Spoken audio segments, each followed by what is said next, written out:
আচ্ছা, আজকের এই ভিডিওটায় আমরা যেটা পড়ব সেটা হলো আলোর প্রতিসরণ, রিফ্র্যাকশন অফ লাইট। তা দেখ, এর আগে আমরা ওই গোলীয় দর্পণে আলোর প্রতিফলন পড়েছিলাম, আর সমস্ত এই আলোকীয় সমস্ত ঘটনাবলী যদি মানে একসাথে বলা যায় তাহলে দেখ পুরো ব্যাপারটা এরকম যে এক মাধ্যম থেকে আর এক মাধ্যমে। এবার ওই মাধ্যম বলতে এখানে আলোকীয় মাধ্যম, তার কি তাৎপর্য সেগুলো আমি পরে বলছি। যে ধর এখানে বায়ু আছে, আর বায়ু থেকে এই জলে আলো ঢুকছে, আর এমনি আমাদের জ্যামিতিক আলোক বিজ্ঞানে আমাদের যে লেভেল সেখানে তো আলো সরল রেখায় চলে। তাহলে সেই একটা আলো বায়ু মাধ্যম থেকে এই কাঁচ মাধ্যমের বিভেদ তল, এখানে জল মাধ্যম, এটা যে কোনো মাধ্যম আর কি, আমি জল ধরছি। তাহলে একটা আলো যদি এই বায়ু মাধ্যম থেকে জল মাধ্যমে, আর এইটা দেখ এইটা তাহলে নাম হবে দুই মাধ্যমের বিভেদ তল। জল আর বায়ু যে জায়গাটা আর কি টাচ করে আছে, সারফেস অফ সেপারেশন, দুই মাধ্যমের বিভেদ তলে আলো যদি এসে পড়ে তাহলে অ্যাকচুয়ালি তিনটে ঘটনা হয়। যে আলোর একটা অংশ আর কি এখান থেকে ধাক্কা খেয়ে ফিরে যায়, সেটাকে আলোর প্রতিফলন বলে, সেটা আমার পড়া হয়ে গেছে। আর আরেকটা হয় কি, যে আলোর কিছু অংশ এই দুই মাধ্যমের বিভেদ তলে শোষিত হয়, অ্যাবজর্পশন, তাহলে শোষিত হয়। আর থার্ড যেটা, সেটা হচ্ছে দ্বিতীয় মাধ্যমে আলোটা ঢোকে। মানে এই যে আলোটা, সেটা তিনটে পার্টে ব্যবহৃত হয়। একটা এখান থেকে ধাক্কা খেয়ে ফিরে যায়, যেটা আমরা অলরেডি পড়ে নিয়েছি, এটাকে আলোর প্রতিফলন বলে। দুই মাধ্যমের বিভেদ তলে আলোর কিছু শোষণ হয়, আলো যেহেতু শক্তি তার কিছুটা অ্যাবজর্পশন হয়, শোষণ হয়। আর আজ আমরা যেটা পড়তে আসছি সেটা হচ্ছে এই দ্বিতীয় মাধ্যমে প্রবেশ করার সময় আলোর দেখ গতির অভিমুখটা পরিবর্তিত হয়ে যায়। মানে আলোটা এমনিতে যেরকম তো সরল রেখায় চলতো, তাহলে যেরকম যাওয়ার কথা সেরকম এই অনুযায়ী এলে যেরকম যাওয়ার কথা সেরকম যায়নি, দেখ কিছুটা বেঁকে গেছে।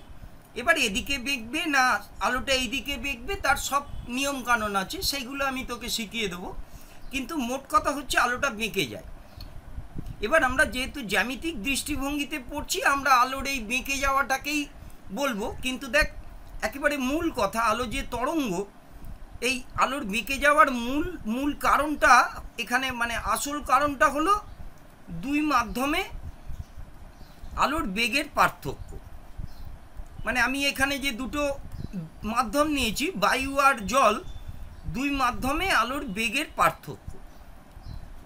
তাহলে এই আলোর গতির অভিমুখের পরিবর্তন, বা সহজ বাংলায় আলোর এই যে বেঁকে যাওয়া, সেটাই আর কি তার মূল কারণ হচ্ছে এই দুটো মাধ্যমে আলোর বেগ এক থাকে না।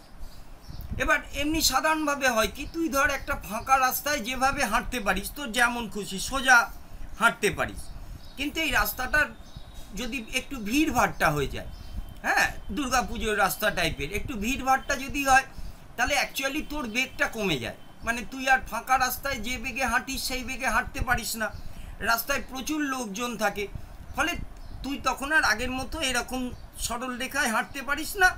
লোকজন তোকে ধাক্কা দিয়েই বলতে পারিস, বা তুই ভদ্রতাবশত মানে নিশ্চয়ই তোর যেভাবে হাঁটছিলি তার থেকে তুই একটু বেঁকে যাস।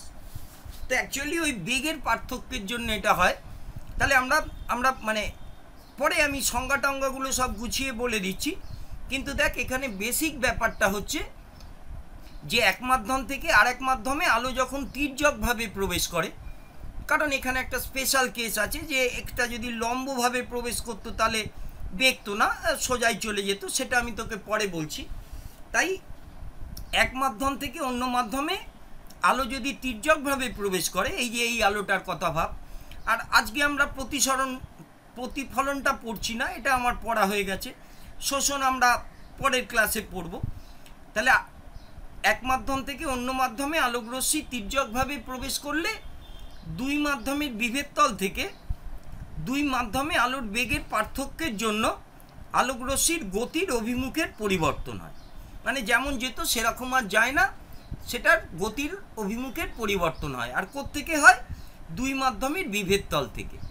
তাহলে যেটা আমি বললাম সেইটাকে গুছিয়ে সুন্দর করে প্রথমত আলোর প্রতিসরণের সংজ্ঞাটা তুই লিখে নিবি। আমি আরেকবার বলছি, এক মাধ্যম থেকে অন্য মাধ্যমে আলোকরশ্মি তির্যকভাবে আপাতিত হলে দুই মাধ্যমে আলোর বেগের পার্থক্যের কারণে দুই মাধ্যমের বিভেদতল থেকে আলোকরশ্মির গতির অভিমুখের পরিবর্তন হয়। এই ঘটনাকে আলোর প্রতিসরণ বলে। এবার যে কোনো ক্ষেত্রে দেখ, আলোকে তো আমাদের দুভাবে পড়তে হয়, যে আমরা এখানে জ্যামিতিক আলোক বিজ্ঞান পড়ছি, মানে আলো সরল রেখায় চলে তার উপর ভিত্তি করে পড়ছি। ফলে আমাদের ক্ষেত্রে এই দুই মাধ্যমের বিভেদতল থেকে আলোর এই বেঁকে যাওয়াটাই যেন মানে ভাইটাল ব্যাপার। কিন্তু খুব সূক্ষ্মভাবে বা পরবর্তী ক্ষেত্রে যে অঙ্কগুলো আছে সেইখানে দেখবি এটার মূল ব্যাপারটা হচ্ছে যে এই মাধ্যমে আলোর বেগ যা, এই মাধ্যমে আলোর বেগ তাই নয় বলেই আলোটা আর কি যেমন যাচ্ছিল সেরকম না গিয়ে বেঁকে যায়। ঠিক আছে, তাহলে প্রতিসরণের সংজ্ঞা অবধি আমার হলো। এবার দেখ, প্রতিসরণটাকেই আরও সুন্দর গণিতবদ্ধ করার জন্য, মানে পরবর্তী আলোচনাগুলো যাতে জমজমাট হয়, বিজ্ঞানের আলোচনা হয়, তাই আমরা এই ছবিটাকে দেখ এইভাবে আঁক, যে এইটা ধর মাধ্যম এ। এবার আর আমি বায়ু জল বলছি না, এটা একটা মাধ্যম এ আর এটা একটা অন্য কোনো মাধ্যম বি। তো সেক্ষেত্রে হয় কি, এটা তোর আপাতিত রশ্মি, যে আলোটা দুই মাধ্যমের বিভেদতলে পড়ছে। আর কি বললাম, যে এ আর বি মাধ্যমে আলোর বেগ যেহেতু আলাদা, এই আলোটা যেমন যাচ্ছিল সেরকম না গিয়ে কিছুটা বেঁকে যায়। এবার এগুলোকে সুন্দরভাবে গণিতবদ্ধ করার জন্য এখানে কতগুলো নাম আছে। তাহলে দেখ, এইটাকে তুই কি বলবি, এটা হচ্ছে দুই মাধ্যমের বিভেদতল। এটা স্বাভাবিকভাবেই আলোটা এসে পড়ছে, তাহলে এটা আপতিত রশ্মি, যে আলোটা এসে পড়ছে ইনসিডেন্টেড রে। আর এইটা হচ্ছে দ্বিতীয় মাধ্যমে আলোটা যে পথে গেছে সেটাকে আমরা বলবো প্রতিসৃত রশ্মি। আর যেটা করা হয়, যে দুই মাধ্যমের বিভেদতলে যে বিন্দুতে আলোটা এসে পড়ে সেখানে দেখ একটা লম্ব টানা হয়, এটাকে অভিলম্ব বলে। কারণ এই অভিলম্বের সাথে কোণগুলোই এবার মেপে আমরা জিনিসটাকে গণিতবদ্ধ করব। তো আপাতিত রশ্মির সাথে অভিলম্বের যে কোণ সেটাকে আমরা আপাতন কোণ বলি। আর এই অভিলম্বের সাথেই প্রতিসৃত রশ্মি মানে এইটা, তার যে কোণ সেটাকে আমরা প্রতিসরণ কোণ আর বলবো। আর দেখ, এটা প্রতিফলনের মতো নয়, যেহেতু আলোটা বেঁকে গেছে তাহলে এই আই আর আর নিশ্চয়ই সমান হবে না। তাহলে এখানে আই হলো আপাতন কোণ আর আর হলো প্রতিসরণ কোণ। এবার দেখ, যে প্রতিসরণের দুটো সূত্র আছে, মানে প্রতিফলনেরও যেমন শুনেছিলি যে দুটো সূত্র আছে, তেমনি আলোকরশ্মি প্রতিসরণেরও দুটো সূত্র আছে। সেগুলো আমি যেটা বোঝানো সেটা মতো করে বলছি, আর বাকিটা তুই লিখে নিবি। তাহলে আবার আমি সাইডে ছবিটা আঁকছি, যে ধর এটা এ মাধ্যম, এটা বি মাধ্যম। আমাদের ক্ষেত্রে বেশিরভাগ এ মাধ্যমটা আর কি বায়ু হবে, বায়ু বা শূন্যস্থান। তাহলে এই দুই মাধ্যমে বিভেদতলে আলো পড়লে আলো বেঁকে যায়, মানে আগে যেটা এঁকেছিলাম। আর এখানে আই কি আর কি সেটা তোকে বলে দিয়েছি, আপাতন কোণ আর প্রতিসরণ কোণ। এই সূত্রের প্রথম দেখ যেটা বলা আছে সেটা হচ্ছে আপাতিত রশ্মি মানে এইটা, প্রতিসৃত রশ্মি মানে এইটা। আর আপাতন বিন্দুতে মানে এই বিন্দুতে দুই মাধ্যমের বিভেদতল এইটা, তার উপর অঙ্কিত যে অভিলম্ব, আমি যে অভিলম্বটা আঁকলাম সেগুলো একই সমতলে থাকে। হ্যাঁ, কারা? আপাতিত রশ্মি, প্রতিসৃত রশ্মি। দেখে নিবি ছবিতে, সবসময় ছবি এঁকে এগুলো বলবি। আপাতিত রশ্মি, প্রতিসৃত রশ্মি ও আপাতন বিন্দুতে, মানে এই বিন্দুটা, আপাতন বিন্দুতে দুই মাধ্যমের বিভেদতলের ওপর অঙ্কিত অভিলম্ব, দুই মাধ্যমের বিভেদতলের ওপর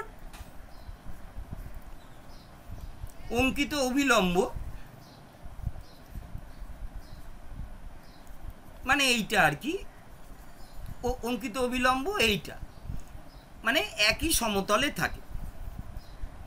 আর দেখ, এই কথাটার মানে হচ্ছে যে আমি আমার বোর্ডে তিনটেকেই আঁকতে পেরেছি, মানে তিনটে রশ্মি যদি একই সমতলে থাকে তাহলে আমরা তাকে একই বোর্ডের ওপরে বা তোর ক্ষেত্রে কাগজের ওপর মানে সেগুলো তুই আঁকতে পারবি। এটা হলো এইটার মানে। আর এক্ষেত্রে 2 নম্বর সূত্রটা খুবই ইম্পর্টেন্ট, যেটাকে স্নেলের সূত্র বলে। মানে প্রতিসরণের ক্ষেত্রে 2 নম্বর দ্বিতীয় সূত্রটাকে স্নেলের সূত্র বলে। তো সেইটা একদম নির্দিষ্ট ভাষায় লিখতে হবে, যে নির্দিষ্ট মাধ্যম যুগল, মানে এই এ আর বিগুলো পাল্টালে আমি যে কথাটা বলতে আসছি সেটা পাল্টে যাবে আর কি। মানে নির্দিষ্ট মাধ্যম যুগল আর নির্দিষ্ট বর্ণের আলোর জন্য, আলোর তো বিভিন্ন বর্ণ হয়, মানে দৃশ্যমান আলো মানে সাদা, তার ভেতরে আর কি 7টা রং থাকে নিশ্চয়ই জানিস, ভিভ জিওর অনুযায়ী সেই রঙগুলোর উপর এটা ডিপেন্ড করে। তাহলে আমরা প্রথমে কি বলবো, যে নির্দিষ্ট মাধ্যম যুগল। আর প্রতিসরণ মানেই বুঝতে পারছিস যে এই দুটো মাধ্যমের উপর ব্যাপার স্যাপার নির্ভর করবে। তাহলে নির্দিষ্ট মাধ্যম যুগল ও নির্দিষ্ট বর্ণের আলোর জন্য, এইটা দিয়ে তোকে শুরু করতে হবে। কালার অফ লাইট, নির্দিষ্ট বর্ণের আলোর জন্য। তাহলে নির্দিষ্ট মাধ্যম যুগল ও নির্দিষ্ট বর্ণের আলোর জন্য কি হয়, এগুলো মানে হাতে কলমে পরীক্ষা করে দেখা যায়। আমি এটা অঙ্কের ভাষায় লিখছি, দেখ। মানে আপাতন কোণের সাইন, তার মানে সাইন অফ আই। আপাতন কোণ তো এইটা, অবিলম্বের সাথে আপাতিত রশ্মির কোণ, সাইন অফ আই। আর প্রতিসরণ কোণের সাইন মানে সাইন অফ আর। এই অনুপাতটা যাকে বলে কনস্ট্যান্ট বা ধ্রুবক, এটা স্নেল বলেছিল। এবং তারপরে আমরা এটাকে আরেকটু টেনে বাড়িয়েছি, যে এই ধ্রুবকটাকে অ্যাকচুয়ালি দেখ, এটা পরে ভালো করে বুঝতে হবে। এই ধ্রুবকটাকে এমনি বইতে ক্যাজুয়ালি মিউ লেখা আছে, কিন্তু তুই ভালোভাবে দেখবি যে এটাকে অ্যাকচুয়ালি মিউ বলে, প্রথমত মিউ বলে কিছু হয় না। মানে প্রতিসরণের ক্ষেত্রে অন্তত তো দুটো মাধ্যম ইনভলভ, এক মাধ্যম থেকে অন্য মাধ্যমে আলো ঢুকবে, তাহলে অন্তত দুটো মাধ্যম এখানে ইনভলভ। তাহলে দেখ এখানে যেহেতু এ থেকে বিতে আলো ঢুকছে, তাহলে এটাকে আমরা বলবো এ মিউ বি, মানে প্রেফিক্সের তলায় এ হবে, সাফিক্সের তলায় বি হবে, যেহেতু এ থেকে বিতে আলো ঢুকছে। আর পরে যত যত আলোচনা এগোবো আমরা দেখব আমরা এই নোটেশনটা ছোট করে নেব। তো সেটা এখনই বলে নিই যে সাধারণত বায়ু বা শূন্য মাধ্যম থেকে যদি আলো ঢোকে, তার মানে এটা তো তখন এয়ার, তখন আর এই এটা লিখতে হয় না। যাই হোক, আমি আসছি সে কথায়। তুই আগে প্রতিসরণের সূত্র দুটো দেখে নে, যেটা বললাম তার মধ্যে স্নেলের সূত্রটা অত্যন্ত গুরুত্বপূর্ণ। কার কার উপর নির্ভর করে সেগুলো একটু মাথায় রাখবি, যে depending on the pair of media, মানে কোন মাধ্যম। মানে এটা ধর আমি তো তোকে আগে বায়ু থেকে জলে বলেছিলাম, এটাই যদি ধর বায়ু থেকে কাঁচে হতো, তাহলে এই আর এর মানটা অন্যরকম হতো, এটাই বলতে চেয়েছি আর কি। মানে আই অনুযায়ী আর এর মানগুলো আলাদা আলাদা হতো। আর এমন হতো যে যাদের এদের অনুপাতটা কিন্তু সবসময় কিছু একটা ধ্রুবক হতো। আর এই ধ্রুবকটাকেই জেনে রাখ, এ মিউ বি, এটাকে আর কি এ মাধ্যম সাপেক্ষে বি এর প্রতিসারাঙ্ক বলে। আমি এটা আলাদা করে লিখছি, হ্যাঁ, কারণ এইগুলোই তো ইম্পর্টেন্ট ব্যাপার। তাহলে আমি যখন প্রথমত এ থেকে বিতে আলো যাচ্ছে, আমি তো এ মিউ বি লিখছি। তো এ মিউ বি কথাটার মানে এ মাধ্যম সাপেক্ষে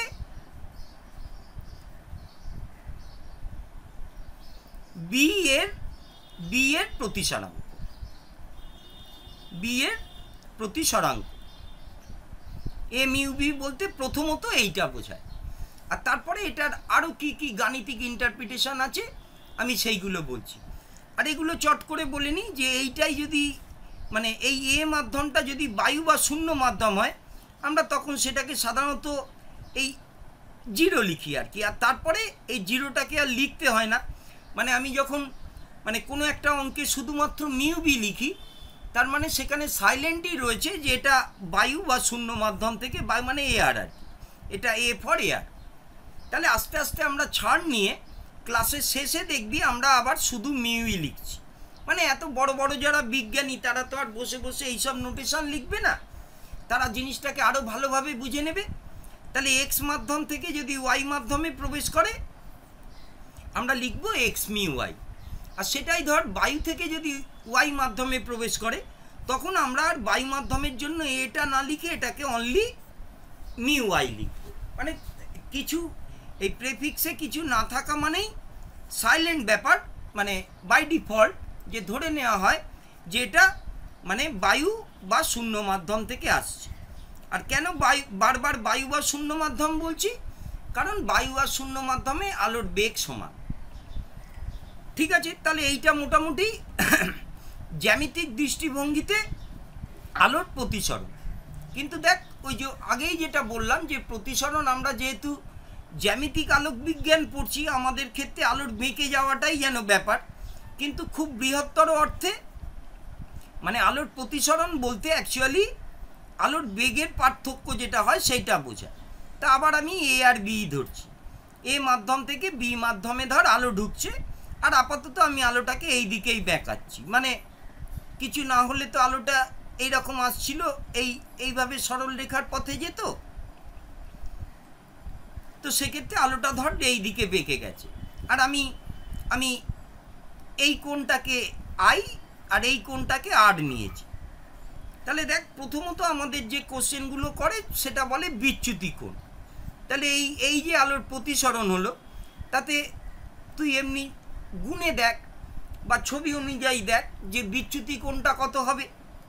এই কোণটা যদি আই হয়, এখানে বিপ্রতীপ এই কোণটাও আই হবে, আর এখানে আলোটা অ্যাকচুয়ালি গেছে এই দিকে, তাহলে এখানে দেখ বিচ্যুতি কোণ এই কোণটা হচ্ছে, এই কোণটা, এবং সেটা স্পষ্টতই মানে এই ছবির ক্ষেত্রে সেটা আই মাইনাস আর হবে।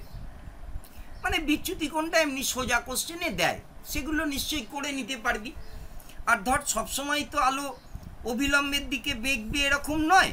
তাহলে ধর যদি এরম হতো যে এইটা আমার আপাতিত হয়েছে আর এইখানে কোণ করে ধর প্রতিষ্ঠিত হয়েছে, মানে এইটা আমার আই, এইটা আমার আর, তো সেক্ষেত্রে দেখ আর কি আরটা আই এর চেয়ে বড়। তাহলে আবার সবসময় বিচ্যুতি কোণ মানে তুই সবসময় খুঁজবি যে কিছু না হলে আলোটা কোথায় যেত। আলো সরল রেখায় যায়, তাহলে প্রতিসরণ যদি না হতো আলোটা এরম সরাসরি যেত, এই কোণটা আই, আর অ্যাকচুয়ালি আলোটা গেছে দেখ এই দিকে, তাহলে এক্ষেত্রে এইটা বিচ্যুতি কোণ। আর এখানে আর যেহেতু আই এর বড়, তাই এই দ্বিতীয় যে কেসটা তাতে বিচ্যুতি কোণটা তোর হবে আর মাইনাস আই। আর এগুলো একেবারে সহজ করে বলে দেখ, মানে অঙ্কের ভাষায় বলে আই ডিফারেন্স আর। এই নোটেশনটার মানে হচ্ছে আমরা আপাতন কোণ থেকে প্রতিসরণ কোণটা বিয়োগ করব, যেটা যে কোণটা বড় সেটা আগে লিখব, এই আই ডিফারেন্স আর মানে। দুটো কেস আলাদাভাবে বললাম, এটার জন্য এটা আর এটার জন্য এটা, কিন্তু এই জেনারেল মানে ফর্মুলা হচ্ছে যে আই মাইনাস আর যেটা বড় সেটা আগে লিখব। ঠিক আছে, এবার এমনি একটা স্পেশাল কেস বলে দিচ্ছি, এটা মানে পরীক্ষায় খুব দেয়, হ্যাঁ, যে কি ব্যাপার। আর সংজ্ঞাতেও আমায় ওই জন্য আলো তির্যকভাবে পড়েছে এইটা বলতে হচ্ছে।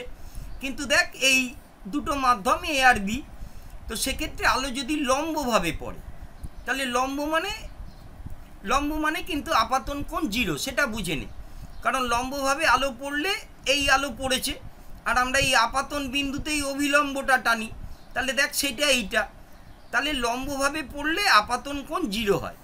আর সেক্ষেত্রে দেখা যায়, সেই জন্যই এটা স্পেশাল কেস, যে আলো তখন বেঁকে যায় না, যে দ্বিতীয় মাধ্যমে ওই যেমন সোজা পথে আসছিল সেই পথেই আর কি যায়। আমি এটা বলতে চাইছি যে সেই কারণে প্রতিসরণের ক্ষেত্রে আর কি এক মাধ্যম থেকে অন্য মাধ্যমে তির্যকভাবে আলো প্রবেশ করলে এই কথাটা যেমন তোকে লিখতে হবে, কারণ এটা স্পেশাল কেস, লম্বভাবে আলো পড়লে আলোটা বেঁকে না।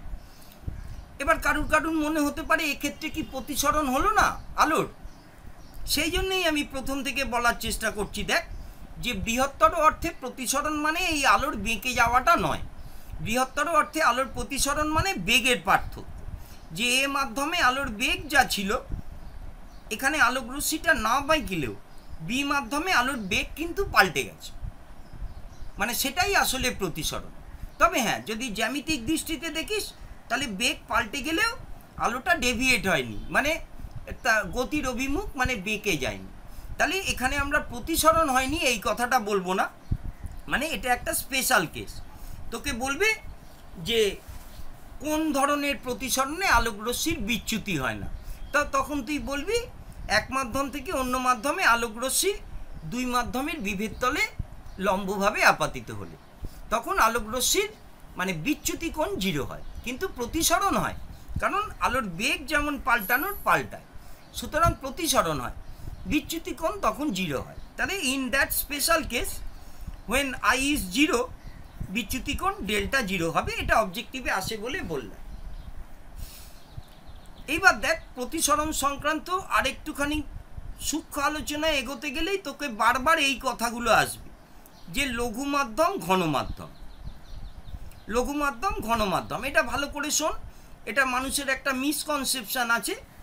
তো দেখ এইখানে যে লঘু ঘন এই শব্দ দুটো ব্যবহার মানে ইউজ করা হচ্ছে, এগুলো কিন্তু আমাদের ভর বাই আয়তনের যে ঘনত্ব, মানে আমরা ছোটোবেলায় যে ঘনত্বের কথা জেনেছি সেটা নয়। এগুলো একেবারেই অপটিক্যাল ডেন্সিটি বা আলোকীয় ঘনত্ব বলে। তাহলে আবার বলছি যে আলো লঘু মাধ্যম থেকে ঘন মাধ্যমে প্রবেশ করছে, এরকম তোকে কথা বলবি। তো সেক্ষেত্রে মানে লঘু মাধ্যম ঘন মাধ্যম কাকে বলে সেটা তুই নতুন করে জেনে নে, কারণ এইটা তোরই মানে পদার্থের যে ঘনত্ব, মানে ভর বাই আয়তনজনিত যে ঘনত্ব, সেই ব্যাপারটা একদমই নয়। তাহলে আলোকীয় ঘনত্ব বলতে কি বোঝায় সেটা আমি একবারে বলছি। তো এক মাধ্যম থেকে আরেক মাধ্যমে গেলে তো আলোর বেগ পাল্টে যায়, সেটা প্রথম থেকেই বলার চেষ্টা করছি। তাহলে দেখ একেবারে এইটা হচ্ছে কথা যে দুটি মাধ্যমের মধ্যে, আমরা তো দুটো মাধ্যমের মধ্যে কোনটা লঘু কোনটা ঘন তুলনা করব। দুটি মাধ্যমের মধ্যে যে মাধ্যমে আলোর বেগ বেশি, যে মাধ্যমে আলোর বেগ বেশি সেটি হলো লঘু মাধ্যম, সেটি হলো লঘু মাধ্যম। ঠিক আছে, এইটা একটুখানি ভালো করে শোন, কারণ এইখানে লঘু ঘন বলতে কিন্তু আমার ওই ভর বাই আয়তন দিয়ে তুই ছোটোবেলায় যে ঘনত্ব বার করেছিস সেটা এটা একেবারেই নয়। মানে সেইটাকে বস্তুর আর কি প্রাকৃতিক ঘনত্ব বলে, আর এটা হচ্ছে তার অপটিক্যাল ডেন্সিটি বা আলোকীয় ঘনত্ব। আর স্বাভাবিকভাবেই আলো নিয়ে আলোচনা করছি মানে এখানে আলোকীয় ঘনত্ব বলে। আর দেখ এমনি সাধারণ আলোচনায় তোকে বলবে বায়ু আর জল, বায়ু আর জলের মধ্যে জল ঘন মাধ্যম, খুব একটা তুই চমকে উঠবি না, কারণ সত্যি তুই সাধারণ বুদ্ধিতেও জানিস জল ঘন।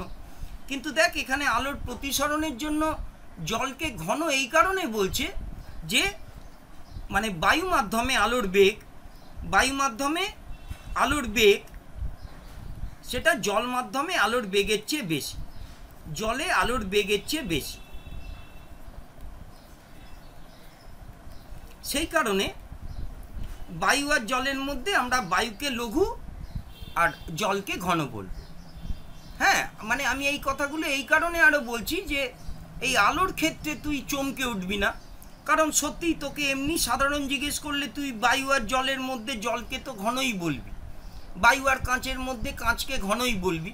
তবে কিন্তু এখানে ঘনটা বলা হচ্ছে এই বেগের নিরিখে, মানে এইটাই যখন তুই শব্দ পড়তে যাবি তখন কিন্তু বেশ মজা রয়েছে।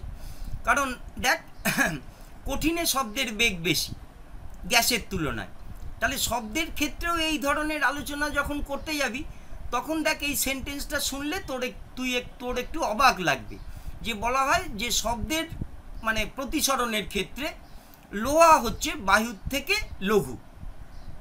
কি বলছি ভেবে দেখ, যে লোহা তো কঠিন, তাতে শব্দের বেগ বেশি বায়ুর থেকে, তাহলে দেখ সেই হিসেবে লোহাকে আর কি শব্দের প্রতিসরণের ক্ষেত্রে লঘু মাধ্যম বলে।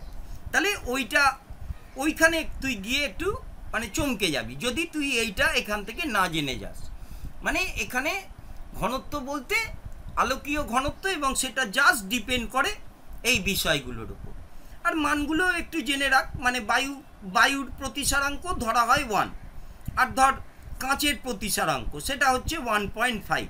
তাহলে এর থেকেও বোঝা যায় যে যার প্রতিসারাঙ্ক বেশি সে হচ্ছে ঘন মাধ্যম। এবার সামগ্রিকভাবে প্রতিসরণের যে জায়গাটা থেকে তোর মানে যাবতীয় অঙ্ক আসবে সেটা দেখ, সেটা এইটা যে আবার আমি আঁকছি এ মাধ্যম থেকে বি মাধ্যমে আলোর প্রতিসরণ হয়েছে, এখানে আপাতন কোণ আই, প্রতিসরণ কোণ আর। সবসময় অ্যারো দিবি আলো যে পথে এসছে, আর এইটা হচ্ছে অভিলম্ব। তাহলে এবার আমি মানে আলোকের জ্যামিতিক আলোক বিজ্ঞান এবং আলোকের তরঙ্গ ধরে তোকে সমস্ত ব্যাপারটা বলছি। তাহলে প্রথম কথা, তোকে স্নেলের সূত্র কি বলেছে, যে এক্ষেত্রে সাইন আই মানে আপাতন কোণের সাইন আর প্রতিসরণ কোণের sine, sine I by sine আর, সেটা হয় এ মিউ বি। মানে এ থেকে বিতে আলো ঢুকছে, তাহলে এটা হচ্ছে এ সাপেক্ষে বি এর প্রতিসরাঙ্ক। পরে আমি তোকে প্রমাণ করে দিচ্ছি এটা mu B by mu A হয়। আর এবার আলোটাকে তরঙ্গের মতো ভাব, যে এ মিউ বি যদি হয়, এ থেকে বি মাধ্যমে যদি আলো ঢোকে, তাহলে প্রতিসরাঙ্কের আসল মানে হচ্ছে এ মাধ্যমে আলোর বেগ বাই বি মাধ্যমে আলোর বেগ। আলোর বেগকে তো এমনি সাধারণভাবে সি বলে, সেই জন্য সি লিখছি, নাহলে ভিও লিখতে পারতাম। তাহলে এ থেকে বিতে যদি আলো ঢোকে, তাহলে তুই যদি আলোকে তরঙ্গ হিসেবে ধরিস, তাহলে সেটার আর একটা মানে হচ্ছে যে এ মাধ্যমে আলোর বেগ আর বি মাধ্যমে আলোর বেগের অনুপাত। এবার দেখ, একটা মাধ্যমে আলোর বেগ তো হয় তার কম্পাঙ্ক ইন্টু তরঙ্গ দৈর্ঘ্য। তাহলে এ মাধ্যমের তরঙ্গ দৈর্ঘ্যটা ধর λ1, আর বি মাধ্যমের তরঙ্গ দৈর্ঘ্যটা ধর λ2। আর এইটা একটু মনে রাখিস, এটা খুব অবজেক্টিভে আসে, এটা হচ্ছে কম্পাঙ্ক। দেখ, এক মাধ্যম থেকে অন্য মাধ্যমে প্রবেশ করলে আলোর কম্পাঙ্ক চেঞ্জ হয় না, এটা একেবারে মানে লিখে নিবি যে এক মাধ্যম থেকে অন্য মাধ্যমে আলোর প্রতিসরণের ক্ষেত্রে কম্পাঙ্ক অপরিবর্তিত থাকে, মানে কম্পাঙ্ক জিনিসটা চেঞ্জ হয় না। ওকে, তাহলে পুরো জিনিসটা কোথায় গেল দেখ, যে তাহলে এ থেকে বিতে সাইন আই বাই সাইন আর, সেটা এ মিউ বি, তাহলে সেটা হচ্ছে তোর সি এ বাই সিবি, মানে এ মাধ্যমে আলোর বেগ বাই বি মাধ্যমে আলোর বেগ। সেটা হচ্ছে এ মাধ্যমে আলোটার তরঙ্গ দৈর্ঘ্য যদি ল্যামডা আর বি মাধ্যমের তরঙ্গ দৈর্ঘ্য যদি λ2 হয়, তাহলে এটা n λ1 বাই n λ2, কারণ এই কম্পাঙ্ক যেহেতু অপরিবর্তিত থাকে দুটোই n হবে। ফলে পরে আমরা যদি nটা কেটে দিই, এটা হচ্ছে λ1 বাই λ2। λ1 হচ্ছে তরঙ্গ দৈর্ঘ্য, একটা তরঙ্গের ক্ষেত্রে তরঙ্গ দৈর্ঘ্য তুই ক্লাস 9-এ শব্দে পড়েছিস। তাহলে দেখ, এইটা একটা মানে খাতায় নোট করে নিবি, এইটা হচ্ছে একটা মানে মাস্টার ইকুয়েশন, মানে প্রতিসরণের বেশিরভাগ অঙ্কই তোর এই সূত্র থেকে আসে। মানে কখনো এইটার সাথে এইটা অঙ্ক দেয়, কখনো এইটার সাথে এইটা অঙ্ক দেয়, কখনো এইটার সাথে এইটাকে মিলিয়ে অঙ্ক দেয়, সেগুলো দুটো একটা আমি প্র্যাকটিস করছি। ওকে, তাহলে ফুল ফেজেড আলোটাই, তাহলে যতক্ষণ তুই জ্যামিতিক মানে মাপঝোপ করছিস কম্পাস নিয়ে, তাহলে আই আর এগুলো মাপছিস, সেটা প্রতিসরাঙ্ক। আর যেই তুই তরঙ্গে চলে যাচ্ছিস, আলো এক ধরনের তরঙ্গ, তার তো একটা বেগ, কম্পাঙ্ক, তরঙ্গ দৈর্ঘ্য এগুলো থাকে। তাহলে এই তিনটে হচ্ছে আলোকে তরঙ্গ ধরে যে আলোচনা, তার বিষয় আসা। এবার মাধ্যমের প্রতিসরাঙ্ক, সেটা তো বললাম যে প্রতিসরাঙ্ক এমনি সাধারণভাবে মিউ লেখে, তবে দেখ কোন মাধ্যম থেকে কোন মাধ্যমে আলো যাচ্ছে তার উপরে মিউ ডিপেন্ড করে।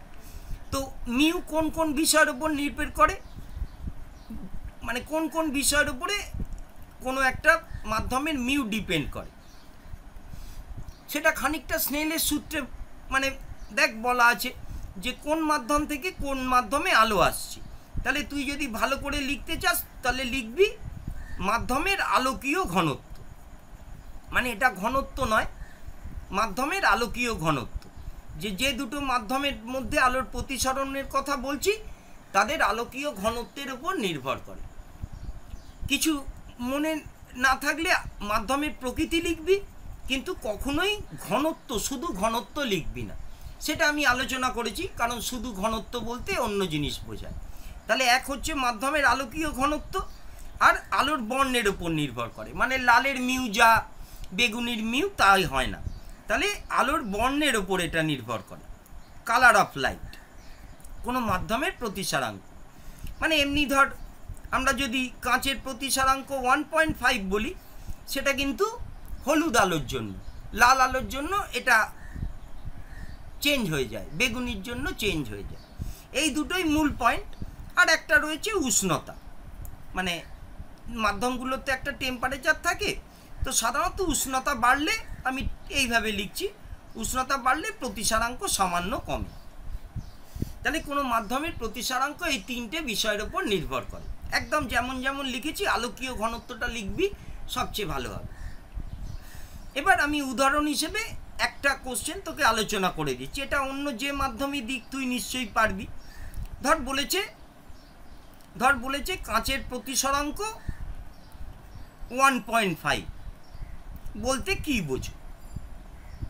এটাই যদি জলের বলে তুই নিশ্চয়ই আমি যেভাবে শেখাচ্ছি বলতে পারি। তো দেখ, সেটার মানে হচ্ছে যেহেতু এখানে দ্বিতীয় কোনো মাধ্যমের কথা বলেনি, শুধু কাঁচের প্রতিসারাঙ্ক বলেছে, তাহলে আমরা এখানে বাই ডিফল্ট ধরে নেব যে বায়ু থেকে কাঁচে আলো ঢুকছে। হ্যাঁ, তো দেখ, তাহলে এই আমার আপাতিত রশ্মি, এই প্রতিসিত রশ্মি। তো বায়ু থেকে কাঁচে আলো ঢুকলে প্রথম কথা এর প্রতিসারাঙ্ক 1.5। তার জ্যামিতিক মানে কি? তুই লিখবি যে বায়ু থেকে কাঁচে হলুদ বর্ণের আলোর জন্য, মানে কালারের ওপর তো এটা চেঞ্জ করে, সেই জন্য সাধারণভাবে কিছু বলে না দিলে আমরা মিডিয়াম কালার মানে মধ্যম বর্ণ হলুদ বর্ণ ধরে নেব। তাহলে আমরা যেটা লিখব যে বায়ু থেকে কাঁচে হলুদ বর্ণের আলো প্রবেশ করলে আপাতন কোণের সাইন ও প্রতিসরণ কোণের সাইনের অনুপাত, এটা স্নেলের সূত্র, আপাতন কোণের সাইন ও প্রতিসরণ কোণের সাইনের অনুপাত 1.5 হয়। কিন্তু সবসময় তুই এর তরঙ্গের ভঙ্গিমাটা লিখবি। দেখ, এটা কি বলা হয়েছিল, মানে দুটো মাধ্যমে বেগের অনুপাত, মানে এটা সি অফ এ মানে বায়ু মাধ্যমে আলোর বেগ, আর এখানে জি ফর গ্লাস, তাহলে এটা কাঁচ মাধ্যমে আলোর বেগ। তাহলে এইটা তো অবশ্যই লিখবি স্নেলের সূত্র, আর তার সাথে এটাও জুড়ে দিবি যে অন্যভাবে বলা যায় যে বায়ু মাধ্যমে আলোর বেগ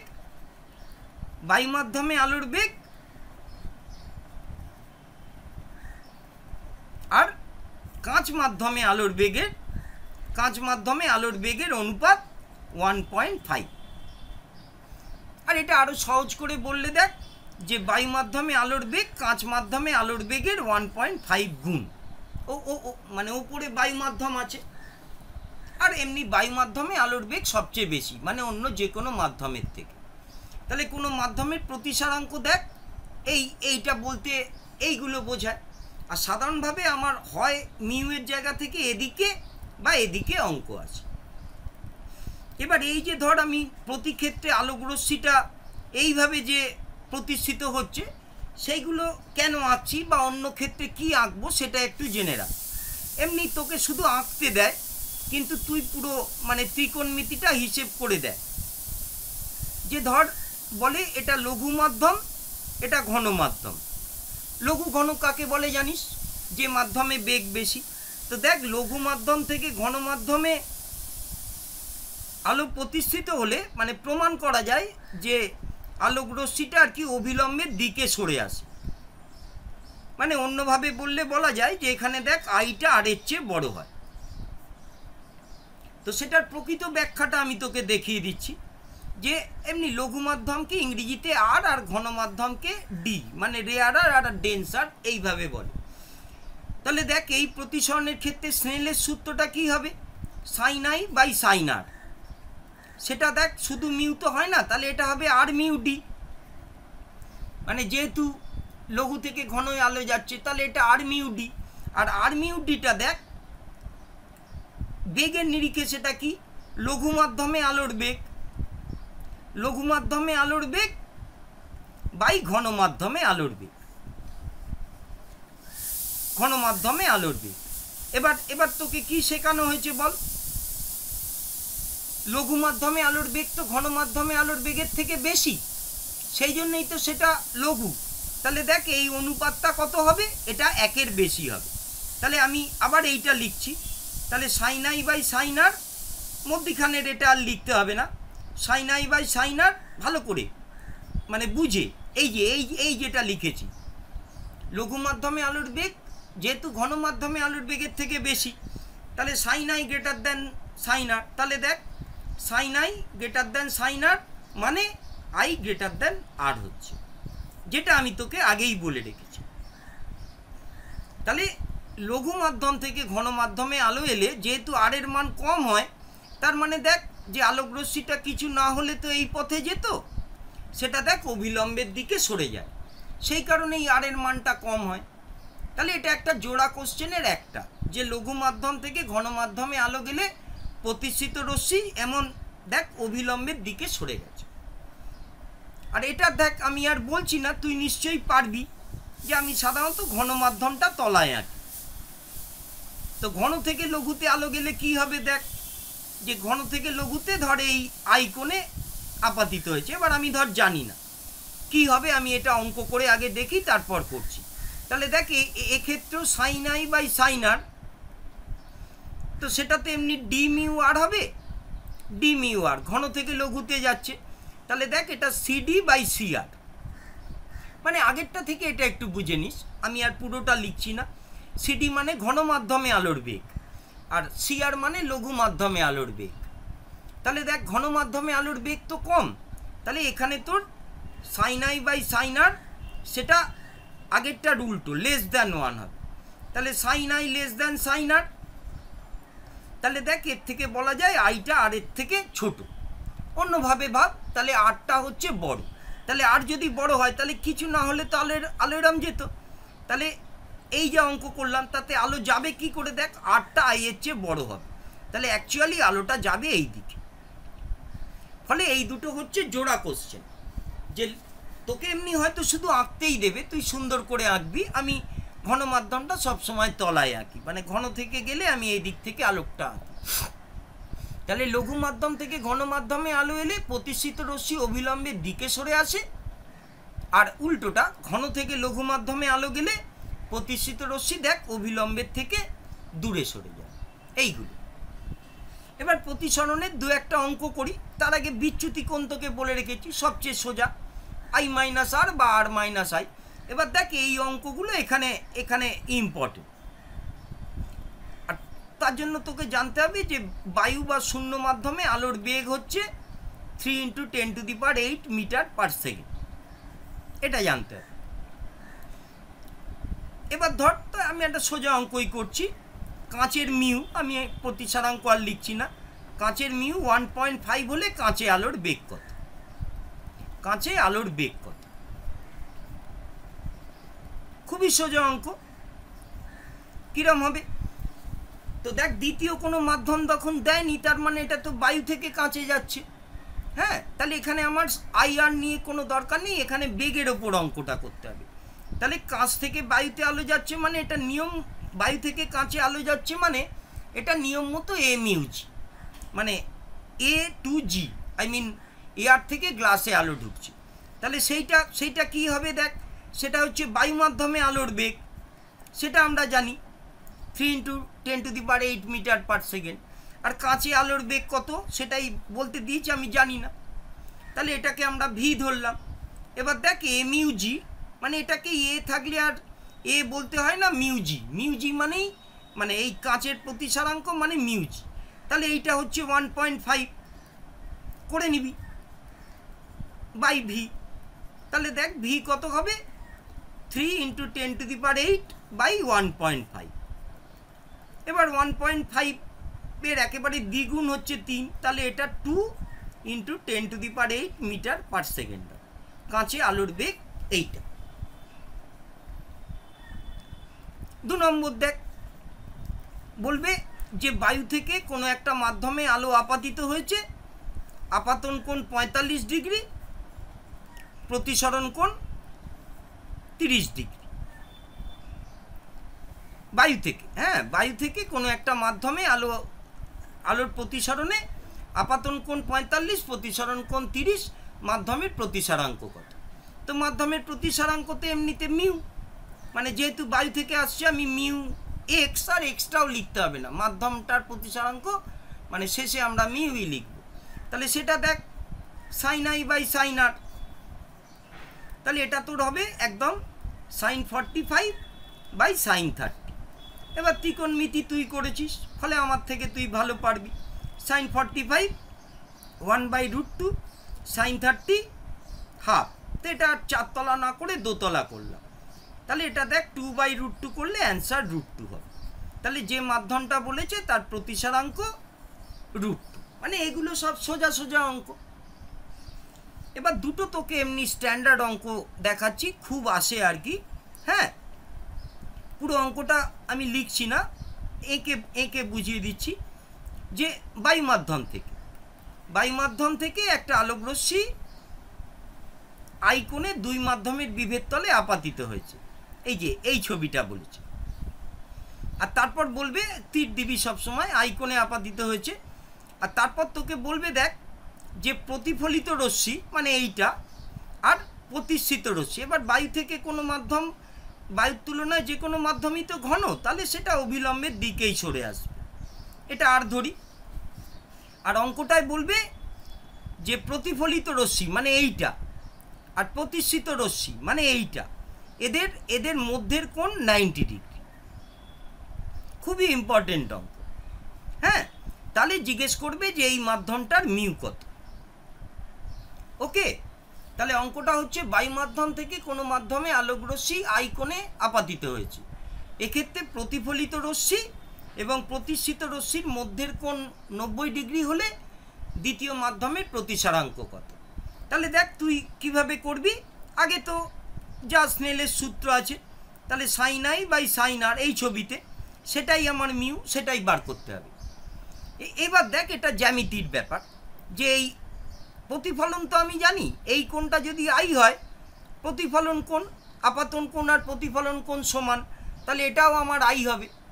তাহলে দেখ এই যে আমার একটা অবিলম্ব টেনেছি সরল রেখা, তার উপরে কী হচ্ছে, এই কোণটা এই কোণটা আর এই কোণটা, এই তিনটে কোণের যোগফল 180 হয়। তাহলে আমি সাইডে করে নেব I plus 90 plus R is equal to 180। এই তিনটে একটা সরল কোণ, আই 90 আর, এই লিখেছি। তাহলে দেখ আই প্লাস আর হবে আমার 90, এই যে 90টা এদিকে গেল, তাহলে আমার আর কত হবে 90 মাইনাস আই। এবার তুই অঙ্কটাকে যেখানে ছেড়ে এসেছিলি সেখানে চলে আয়, মানে এর আগে তুই আরটা জানতিস না, কিন্তু এখন এই অঙ্কটায় দেখছিস আর হচ্ছে 90 মাইনাস আই। এবার ত্রিকোণমিতির এইটুকু তুই করেছিস, এটা সাইন আই, আর দেখ সাইন 90 মাইনাস আই মানে কস আই। তাহলে এই বিখ্যাত অঙ্কটার আর কি উত্তর কি হবে, মিউ, যেটা এই মাধ্যমের প্রতিসারাঙ্ক ট্যান আই। খুব আসে ভালো করে। হ্যাঁ, যেটা মানে বললাম অঙ্কটা 2কে নিয়ে অঙ্কটা করবি। আর এটার ক্ষেত্রে আমি লাস্ট একটা অঙ্ক দেখাচ্ছি, এটাও এমনি মানে খুবই কমন এবং কনসেপচুয়াল। বলে মিউ প্রতিসারাঙ্কের মাধ্যমে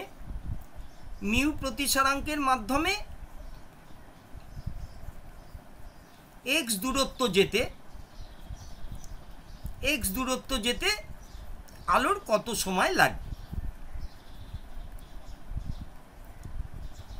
ঠিক আছে,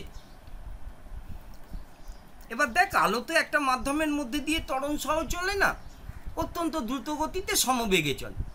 তাহলে সময় হচ্ছে দূরত্ব বাই বেগ, মানে যেহেতু এখানে কত সময় বলেছে, তাহলে দেখ সময় যেটা সেটা হচ্ছে ডিস্টেন্স, কত ডিস্টেন্স এক্স, আর কত বেগে যাবে সেটা হচ্ছে ব্যাপার।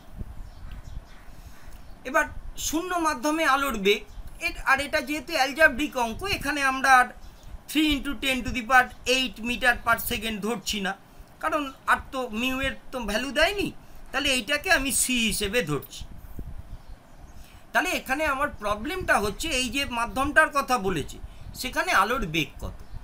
তো সেইটা দেখ প্রতিসরণের প্রায় একটা মূল বিষয়, যে একটা মাধ্যমের প্রতিসারাঙ্ক মানে শূন্য মাধ্যমে আলোর বেগ, যেটাকে আমরা সি বলি, আর এই মাধ্যমে আলোর বেগটা ধরে নিই ভি। এই সমীকরণটা ভালো মতো বোঝ, মানে আরও ছোট ছোট এরকম সহজ অঙ্ক এটার উপরে আছে। তাহলে কোনো মাধ্যমের প্রতিসারাঙ্ক মিউ মানে সি বাই ভি, আর সি মানে হচ্ছে শূন্য মাধ্যমে আলোর বেগ, সেই আইনস্টাইনের E is equal to mc² c. তাহলে দেখ যে মাধ্যমের কথা বলেছে সেখানে আলোর বেগ কত হবে ভি, সেটা সি বাই মিউ। এবার এটা আমার আগেই করা আছে, যে সময় হচ্ছে আমার কত দূরত্ব যাবে, এক্স দূরত্ব, তাহলে কত সময় লাগবে এক্স দূরত্ব, আর এই মাধ্যমে আলোর বেগ দেখ সি বাই মিউ।